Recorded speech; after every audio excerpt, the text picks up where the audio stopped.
Hello guys, তোমরা কেমন আছো? আশা করি সবাই ভালো আছো। আর পিঙ্কি উইথ ব্লগে তোমাদের সকলকে স্বাগতম।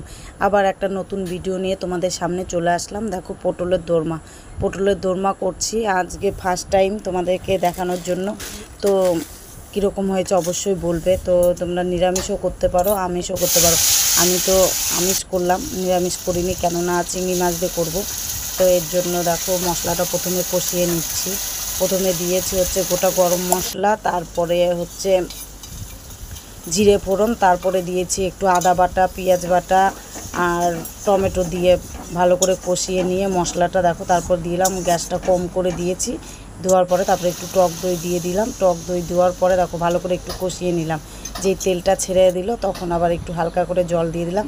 তার মধ্যে আবার দেখো যেই জলটা দেওয়ার পরে যেই ফুটে গেছে টকবক করে, তখন পটলের পুর ভরা দোরমাগুলো ওর মধ্যে দিয়ে দিলাম। দিয়ে একদম গ্যাসটা একদম ধিমা করে দিলাম, মানে কমিয়ে দিয়ে ঢেকে দিয়ে রাখলাম। যতটুকু মানে আছে এইটা ওটা টেনে যাবে, যেই মনে করো গ্রেভিটা একদম সুন্দর মাখা মাখা হয়ে যাবে, তারপরে নামিয়ে দেবো। এই দেখো পুরো কমপ্লিট হয়ে গেছে আমার এখন তোমাদের সাথে কথা বলতে বলতে।